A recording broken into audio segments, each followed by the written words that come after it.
Hi folks, this is College Algebra Take Home 7. We're given a function f of x, and we're asked to find its inverse. So when we're told to find its inverse, we can go ahead and assume it's 1-to-1. But it's a good additional exercise to actually graph this function and show it's 1-to-1 using the horizontal line test. Well, in any case, we're not asked to do that here. So how do we find an inverse? Well, the first step is we write y equal f of x. And so in this case, y equals 3 minus the natural log of the quantity x minus 4. Now, the whole point of finding an inverse is we're trying to reverse the process. So we're switching inputs and outputs. That means we switch x and y. So I would have x equal to 3 minus the natural log of y minus 4. And now we need to solve for y. So how do we solve for y? Well, let's look where the y is. He's trapped inside a natural log. So the way we're going to do that is we need to get the natural log by itself and then rewrite it using exponential notation. So to get the natural log by itself, I could subtract 3 from both sides.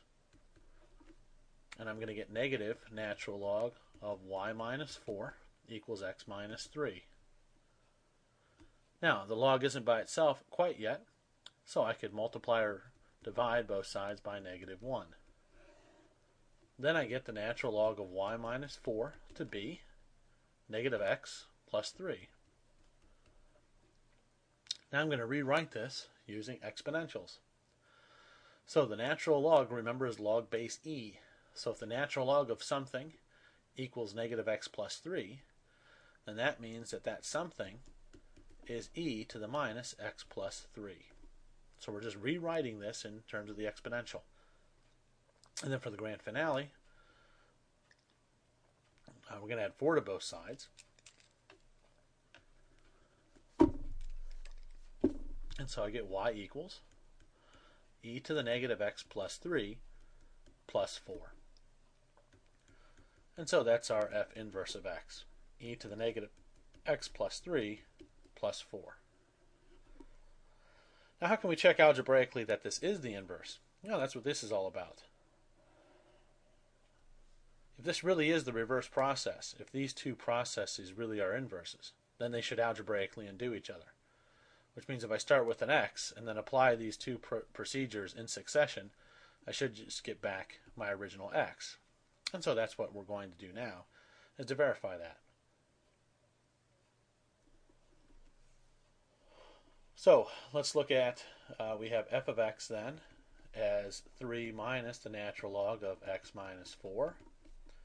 And we have f inverse of x to be e to the negative x plus 3 plus 4.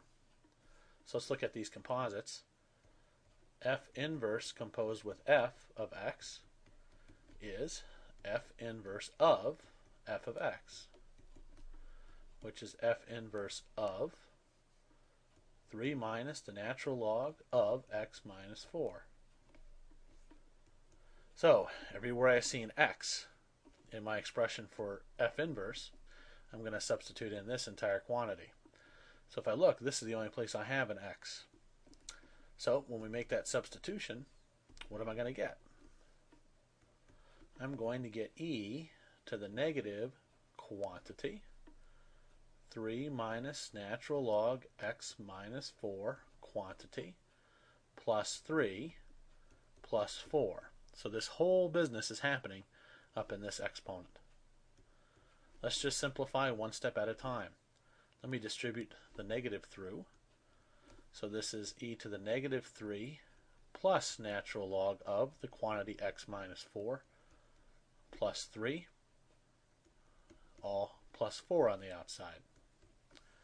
Now I look up in the exponent and I see what's happening. I've got a negative 3 in the exponent, a positive 3. Those cancel out. So I'm just left with e to the natural log of x minus 4 plus 4. Now, natural log is log base e. Log base e and exponent base e are inverse functions. So I'm just left with x minus 4 plus 4. Removing the parentheses and simplifying, I just get x.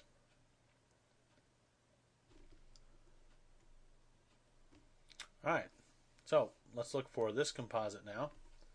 So we have our f of x is 3 minus the natural log of the quantity x minus 4, and then f inverse of x, e to the negative x plus 3 plus 4.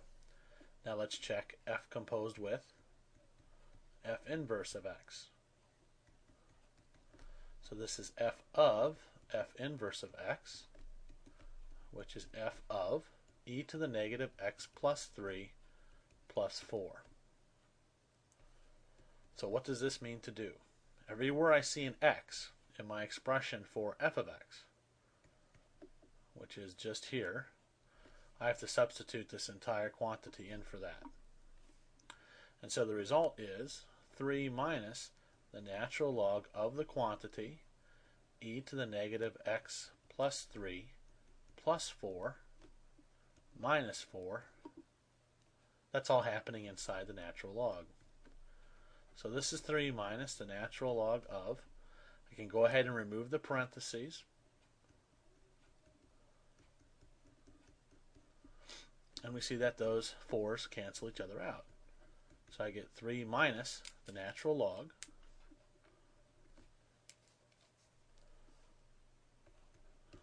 of the quantity e to the negative x plus 3.